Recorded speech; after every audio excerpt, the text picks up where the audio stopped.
Welcome, football fans. Buckle up for another hard-hitting episode of Let's Talk XFL, the only podcast solely focused on the XFL. From a sunny Southwest Florida studio, here's your host, Michael Lathrop. Hello, football fans. This is episode 38, finally, Cities and Venues. This episode is brought to you by our friends at Royal Retros by 503 Sports. Royal Retros are the king of throwbacks. Royal Retros by 503 Sports provides a line of merchandise from legendary defunct leagues such as the XFL 1.0. If you've always wanted to get yourself a quality Las Vegas Outlaws He Hate Me or Los Angeles Extreme Tommy Maddox jersey, perhaps even an OG XFL's team's t-shirt, we have you covered. Simply click on the link provided in the show's description and notes and enter the code LETSTALKXFL at checkout to receive 10% off your purchase. I apologize for this episode's delayed release. I felt it would be in our listeners' best interest to wait for Sunday and Monday's league announcements. We also have other developments to address. In addition, later in the show, I will be joined by offensive lineman Mike Brown to discuss his football journey and showcase experience. But first, we have those items to cover. So, let's get to it. Did you hear the news? Did you hear the news? On July 18th, news surfaced that XFL Senior Vice President of Ticketing, Lisa Feigenbaum, had resigned to accept the same position with the Philadelphia Flyers and Wells Fargo Center at Comcast Spectre.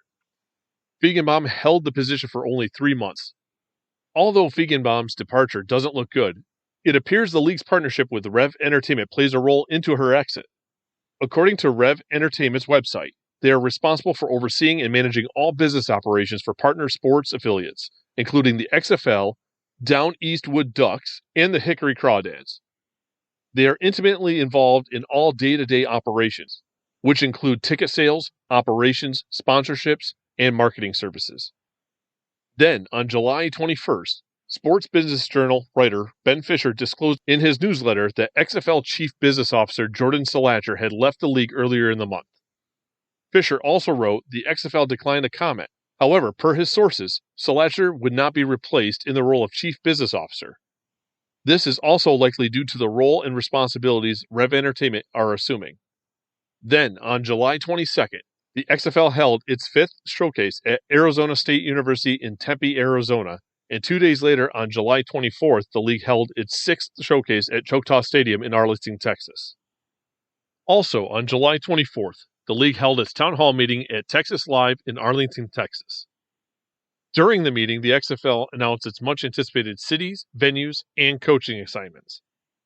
They are as follows: Bob Stoops, Arlington at Choctaw Stadium in Arlington, Texas; Wade Phillips, Houston at TDECU Stadium; Rod Woodson, Las Vegas, to be announced; Terrell Buckley, Orlando at Camping World Stadium; Hines Ward, San Antonio at the Alamo Dome; Jim Haslett, Seattle at Lumen Field; Anthony Becht, St. Louis at the Dome at America Center; Reggie Barlow, Washington, D.C. at Audi Field. In addition, tickets went on sale 2 hours after the event. The league is accepting deposits with supposed priority to 2020 season ticket holders. Then, on July 25th, the XFL made its hub announcement. The league and the city of Arlington have a 3-year agreement which provides a centralized performance facility and multiple practice venues for preseason and in-week training for the league's 8 teams.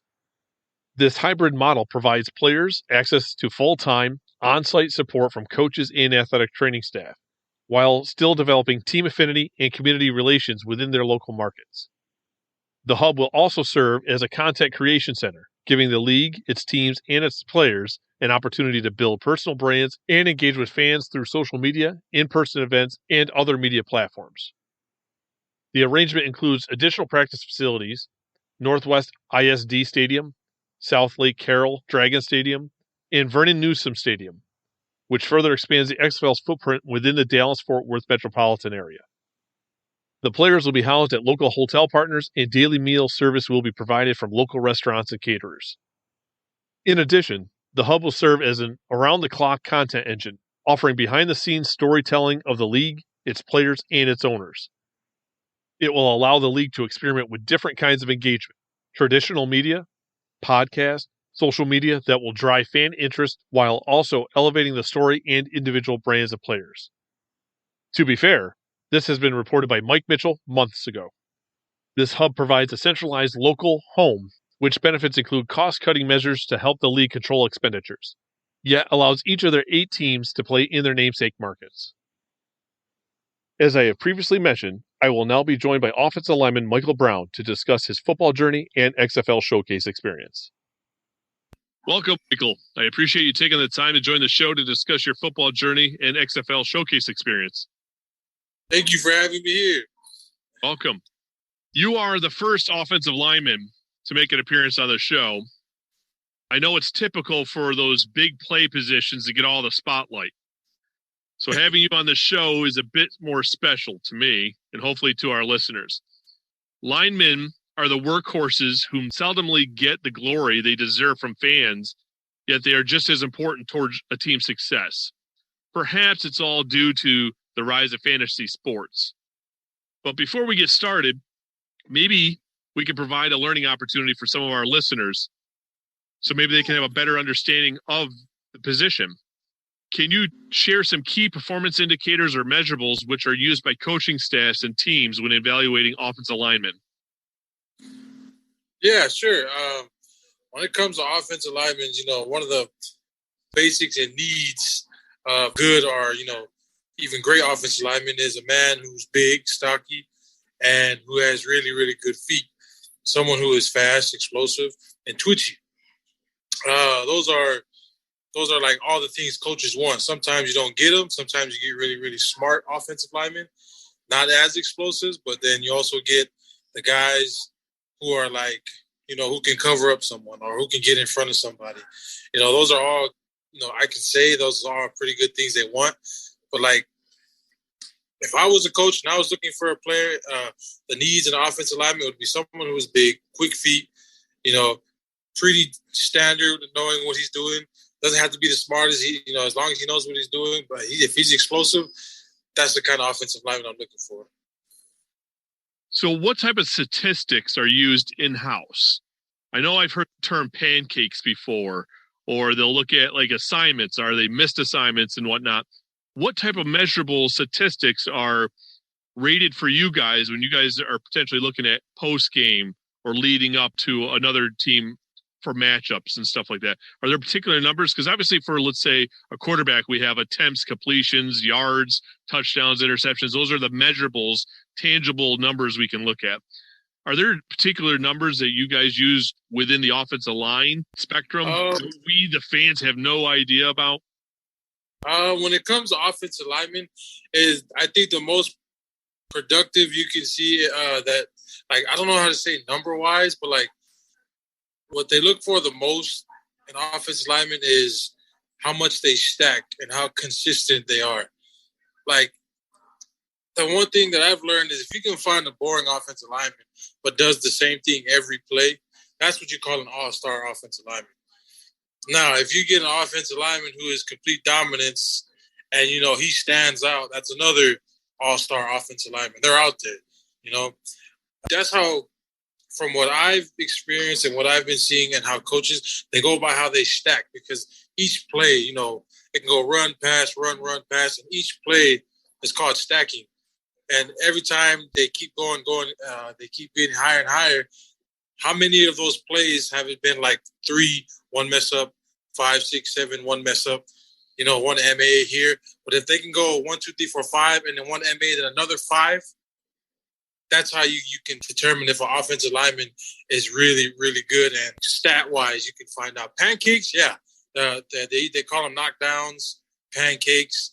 That's another thing that kind of boosts it. You can be a very consistent guy, but, like, if you have 1 MA, but then in that 10 racks, in those 10 plays, you got 3 pancakes, like, the MAs are not even noticeable because how fascinating it is to see an offensive lineman dominate a defensive lineman, which is very rare and hard. But when you see that, even sometimes one play, if you get a one play where you get one series and that series was 5 plays, you have, 3 good plays, you get beat one time, and you have a pancake in there, I'm pretty sure they're going to ignore the MA. They're not going to harp on it as much. Gotcha. Well, thank you for providing us with some basic knowledge. Maybe we can help raise the profiles of offensive linemen, or at least get you guys some fanfare, if you will, because it's how often do we see guys wearing the jerseys of quarterbacks or receivers, running backs, or notable defensive players. So I thought I would try to find a way to boost and give you guys a little bit better understanding, hopefully. Oh, that's awesome. If you're helping us big guys get in the light, I'm with it. I'm all with it. try to do my part. But enough of the education, time to get to your story. So despite being in your mid-20s, you've had a journeyman football career from your time at Eastern Arizona Community College and your eventual transfer to West Virginia University to your brief dream moment in the National Football League with the New Orleans Saints in 2021. Since you were released by the Saints, you were selected in the USFL draft by the New Jersey Generals, I understand? Yes. Can you take a moment and share how some of these opportunities came about?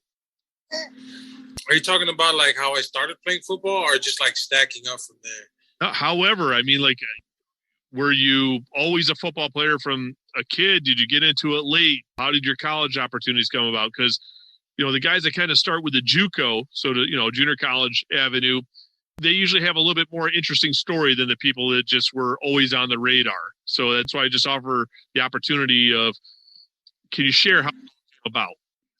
Okay. I've always been a football fan growing up. I've always been big. But the thing was that hindered me from playing any sports was I had heart surgery when I was 5. So growing up, my brothers, I have 4 brothers, they were all all-stars, big names in college, high school. And, I looked up to them a lot, but, I couldn't play sports because of my heart.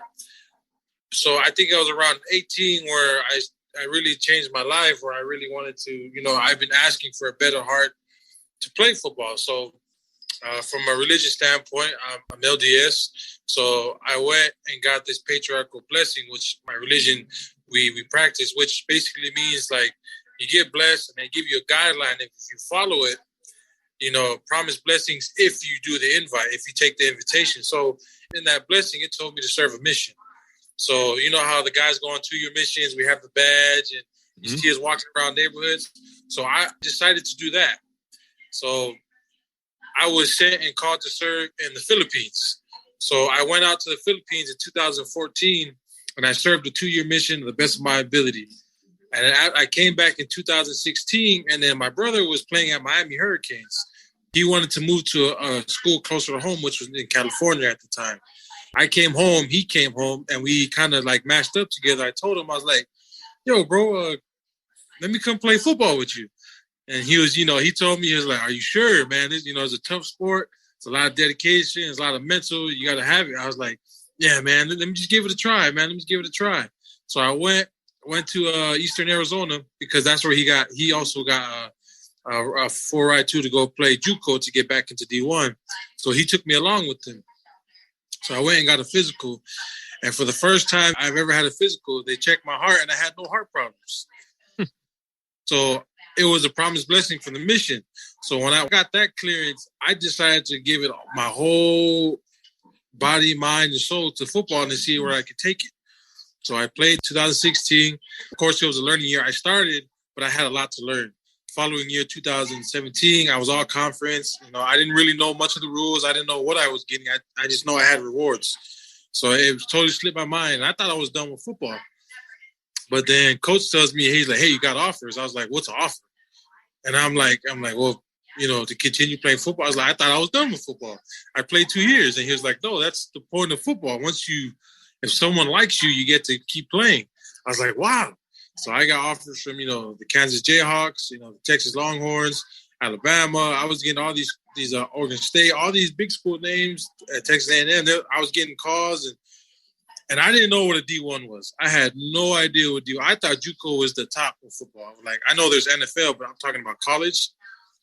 So I ended up committing to the Kansas City Jayhawks because I liked their uniform. I thought they had the coolest uniform. So I was like, yeah, I'm going to commit to them.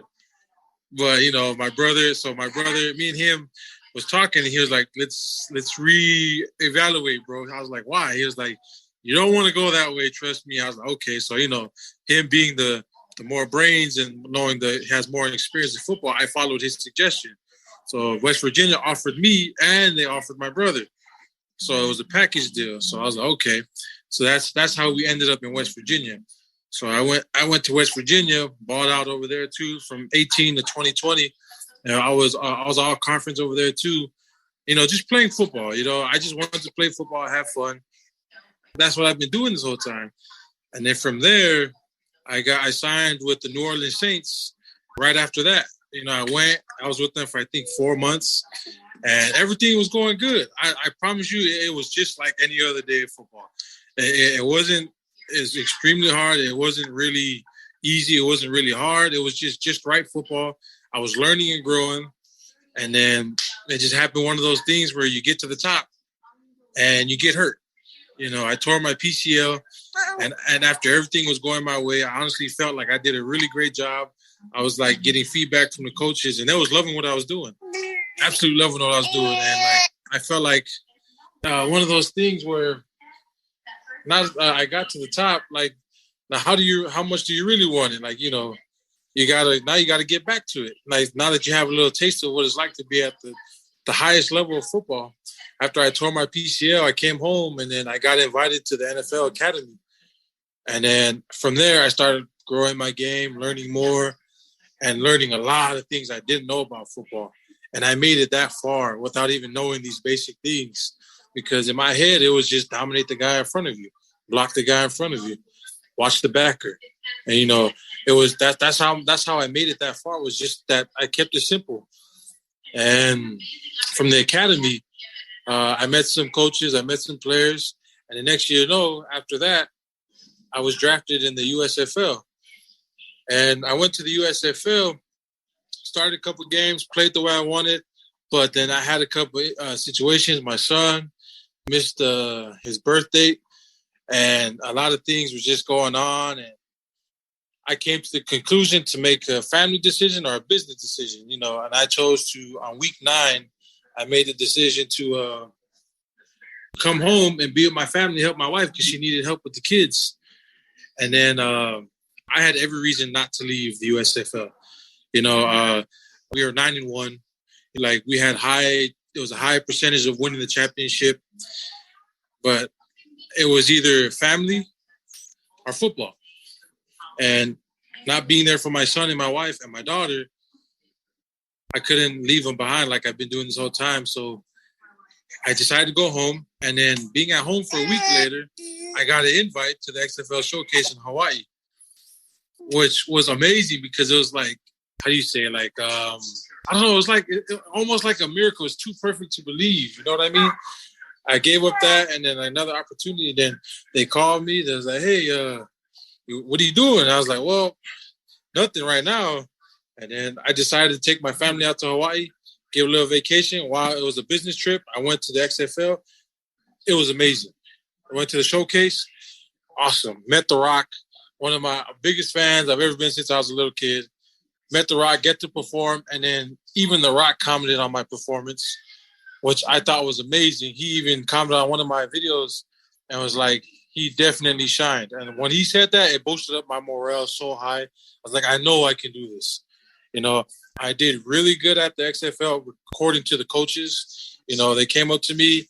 Every single one of them was giving me props. I had like maybe 3 or 4 interviews after the showcase, just explaining my story, who I was, talking to the coaches, getting to know them, shaking hands. That's important in this business. How many hands you can shake and build a bond with, And that's what I did. And then, there were a couple bonuses. I was even used to. I made a couple shots for The Rock's videos, and it was pretty cool. And they made that choice I made 4 weeks ago to make the decision to leave the USFL, and made it feel all worth it. And all I can say is the XFL, I'm truly grateful for them. Everything's still in the air, but I feel like from what I performed and what I displayed during the Hawaii showcase, caught a lot of eyes and interest. especially with my background. I know I play for a team wherever I end up landing in the XFL. Hopefully, keep my fingers crossed I can play again. But overall, the XFL was amazing to showcase. That's awesome because, I mean, some of the questions I had was to ask, did you have any of those opportunities at one-on-ones? But it sounds like you had all of that, not only with, one of the co-owners and Dwayne "The Rock" Johnson, but it sounds like you had opportunities with various coaches. Were they head coaches? Were they coordinators? I mean, was it a mixture of all the above? It was mixtures of all the above because, they had to also keep it very, everything was still classified. Everything was not out to be, the showcases were to show, hey, who belongs in this league, you know what I mean? And they, I get it because I talked to some coaches and they're like, we still got to keep it business and, just know that you're in our minds and you're on the draft board and you put up a good performance. That's what I was told, and just keep working, stay in touch because they liked what I put up and I took that as a good sign. So as of right now, you haven't received an official draft invitation. As far as I understand it, you haven't received one yet, right? Not yet. And that could be just because I believe it takes a little bit of time, and we're not quite 2 weeks after the Hawaii showcase. So it could be right around where they're making some decisions with that anyway. It sounds like everything went well. Have you received any of your measurables or numbers from breakaway data or anything yet? Yeah, I got some of my numbers. I can't remember them off the top of my head. That's fine. Not that I need them. I just wondered because they were talking about player ownership. And I know most of the guys I had talked to had not received them yet. So I was just kind of curious who was going to start getting them. Most people I was talking to about a week after they wrapped up their showcase. And we're about, a week and a half or so since you've had yours. So I was just, how soon did you get those? I got them literally 3 days later. Oh, that was pretty quick. Wow. Yeah. That's awesome. It was pretty. It was pretty good numbers. I remember showing a couple of my buddies, and they told me they were solid numbers. They're pretty good, especially my 10 and my 20 yards, and the Coens. I was like, yeah, man, for a guy who hasn't been doing it for a while, those are pretty solid numbers. And because I can't tell what's good or not because I'm still trying to learn that part. So when I showed it to my buddies who've been playing for years since they were little, and they've been studying the game, so to them, I'm a novice still. I'm unfortunately, I'm pretty blessed to have the skill set I have and to make it this far. But when it comes to all things like measurements and all that, I still need learning on that. But they said from my good friends, they said it was pretty good numbers. I'm curious to rewind here a little bit to go back to your USFL. My understanding is a lot of those USFL contracts were multi-year deals. So with you deciding to step away, how does that USFL contract impact your availability with teams from other leagues? Does it limit you from signing with anybody? From what I was told is once you get released or cut, the contract is no longer valid. And when I made the decision when I requested my release to go home, I requested it because I didn't want to get picked up by another team in the USFL. So I did it because I wanted to go home to my wife and my kids. So that's why I did it. I even I had this talk, I had a couple questions about it too with my agents and everything. And I was like, no, you're good. Once they release you and, you don't get paid or anything like that, it's basically over with. And it's crossed my mind, but I'm just I don't know why I would be, hindered from being released when I requested it and I was on good terms with them. I don't know. It was it's not like I meant to do it or I was planning on doing it from the get-go. It was just a family emergency came up and I was really good with the coaches and everybody there. And it just happened to, by fate and destiny, when I was here for a week, I got the call. And that's why I was like, you know what? I'm going to go take this opportunity. I'm sitting at home with my family. It's not like I'm going away from them. I took my family with me. So I was like, yeah, we should be good. So I'm not worried about it. No, I'm just curious because we read, whatever news gets out and however it's reported. And we heard that there were 2-year contracts and supposedly the only outs were going to be that for people that were presented an opportunity with the National Football League. They weren't going to hinder people from doing that, but supposedly it was going to keep them from moving more laterally, whether it was the Canadian Football League or say the XFL. So again, just because somebody reports it doesn't make it the truth. That's why I just thought I'd ask, because if anyone's going to know, it's going to be the person that has the contract. The player, the agents are reading it and understanding it. So that's why I thought I'd ask. So it's interesting, and it's a learning opportunity for myself, the listeners. So it's interesting because you're not the only one. I've seen other players that are scheduled to be or have announced that they're going to participate in the Texas or Arizona showcases. So seeing that, I always wondered how. What's that? They're in this USFL? They were. Oh, wow. I had seen a couple, and I'm not going to get into mentioning a bunch of players' names and stuff, but it made me wonder, okay, I can understand participating, but would you be allowed to sign a contract with the XFL? That's why I was just asking, because from what we had previously heard, that the USFL players were on 2-year deals and the only out was going to be for the National Football League. But again, not everything that's reported is fact. Sometimes it's hearsay. It's per a source that doesn't say it on the record. And so you got to take everything with a grain of salt sometimes until you get it from a reliable source, the person that put the ink to the paper, so to speak, and knows what they signed. And, it actually gets to see it in front of them, where we don't. We're just taking it all, in essence, hearsay. So it's good to know. That's why I asked. It's interesting as anything. No, I'm learning too. That was a good question, because that was a couple of questions I asked a couple of the guys I work with as well, and I was a little worried about it too, especially when I did it, and then he was like, "No, it's in once you get released or get cut, it's the same thing." Yeah, good deal. So once again, you find yourself looking for an opportunity. It sounds like you have a decent opportunity here in front of you, but how does your adversity impacted your mindset and your approach in seeking these next opportunities? Like, the way I see it is, as long as you do your part and you make yourself available and you sell yourself, which I feel like I've done that part at the showcase, I think it'll be okay. You let everything fall into place. I see the fruits of my labor. It got me this far. Why doubt now? I'm not trying to toot my own horn here, but show me someone else who's been in my shoes, who has never played football until 5 years ago, picked up the game and made it to the NFL. The thing I always tell myself is I didn't get cut because of my ability or my lack of football. It was a freak accident. I got hurt. It was like the most common fall you could ever see in practice. I literally tripped over a defensive lineman's foot and fell on my left knee. And then I got up, and then next it was a grade 2 tear.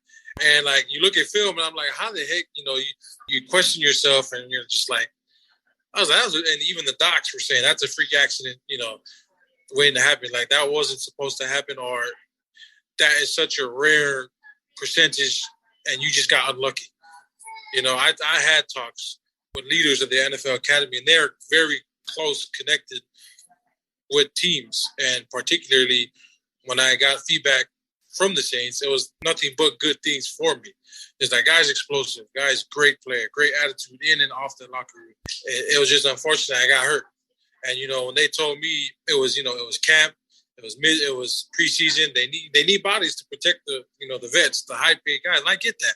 I understand it's a business part of the football world, So it was that's one thing I learned so fast was it's the business. It's not over exaggerated. It's business. I remember getting hurt the next day. There was already another guy, and that hurt me. But I was just all my hard work just thrown to the wayside, and I tripped over it off of a freak accident. It hurt, but and then once I left the NFL, it took me about maybe a month to realize I made it to the top. Why stop? And now that I see myself in the same situation where I was in the USFL, and I had to make a business decision. It's like I've only been playing for a window period of maybe 5 to 6 years, but it's all the experiences are being forced in because I need them to be successful. That's how I see it. I need these experiences to realize this is what I'm getting into. If I come across it again, I needed to get her in the top because I needed my mind to be a little shaken. It happened again when I was in the USFL. I made a decision, to support my family And that's what I did. Now that I know how these feel, I know how to, achieve them again next time. So, like, to answer your question, I don't fear it. I'm ready for the outcome, no matter what, or good or bad, because I put my heart and soul into it, and I won't regret it either. I know I won't. I'm just happy for what I put in, and even to this day, I'm training every day. I'm giving it my all. I was like, why be mad at it? As I had previously mentioned, an XFL executive has appeared on the show. So I typically provide each of my guests with this opportunity or a last plea. If an XFL coach or key staff member happen to tune into this episode, what is there about you that is not commonly known that you'd want them to know about you? And why should they offer you a draft invitation and ultimately select you over another player? My answer would be is my passion that I have for the sport. I will give it my all. I make sacrifices on top of sacrifices, just like anybody else. I've asked God for a better heart, and he gave it to me, and I don't take that lightly. I have more years to come, and I'm going to give it to whoever gives me the opportunity. Like, whoever signs me, whoever gets me, whoever drafts me, whatever comes or may come. The fact that I have a better heart and a strong heart, you're not going to not get 100 out of me. I might give you 700, because I cried many nights and prayed for a better heart to have the opportunity to play football. And that's what's been driving me this whole time. So if whoever's watching, any of the leaders, or if they want a football player that's obedient and submissive to everything they want, but is very smart and will do things for my family and the organization, I will give it to them 100%. Because I know for a fact I can deliver it. And if I can't, and I hope not, God forbidding, I don't get hurt, anything like that, but it's part of the business, I will give them what they want and give them what they need. And I know for a fact, if I just give my heart and just work, everything else comes along automatically. Michael, it has been a pleasure, and I appreciate you taking the time to come on the show and talk with me about your journey and your showcase experience. I hope you receive an invitation to the XFL draft, but more importantly, I hope you get selected to play in the league in 2023. If so, I would love to have you come back on the show again so we can discuss how things are going for you and how your team's progressing. Thank you again for having me. I really do appreciate your kind words. They mean a lot. I really do. And, if things go the way we want them and they plan, I will definitely come back on the show and give you what you need. If some of our listeners wanted to be able to follow you in your journey, how could they do so? My favorite social media is Instagram. You can follow me on Instagram. I'm somewhat on Twitter. And I think you can follow me on TikTok as well. I might do some video game streamings too. And I don't know. We'll see. It's just I'm messing around. But as of right now, I'll probably be on Instagram. So what are your handles if they were looking for you? My handles? Or is that my name? Yeah, like your name, your ad. It's I_am_Mike Brown. Good deal. Thank you. Before interviewing Michael Brown, I had no idea of his health issues growing up. Despite his childhood struggles, he has been blessed with a significant change in his health, and he is grateful for the opportunity to play football. How can someone not root for a guy like him to continue his career? I, for one, am hoping we get to see that happen for him with the XFL in 2023. So good luck, Mike. I hope your dreams come true. Don't forget the Let's Talk XFL fan line. Listeners are encouraged to call 863-TALK-XFL or 863-825-5935 and leave a comment, question, or hot take. If you do so, your message has an opportunity to be included in an upcoming episode.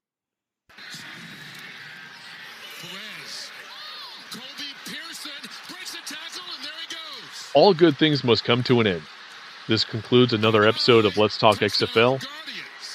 As always, I am interested in receiving your feedback. So do not be a stranger. Reach out to let me know your thoughts, and if you do so, your comments might just make it on the show. But before you go, do not forget to subscribe and rate the show on your platform of choice. One last thing. If you're interested in checking out our friends over at Royal Retros by 503 Sports, Do not forget to click on the link in the show's description and notes, as well as that sweet code, LETSTALKXFL, for 10% off your purchase.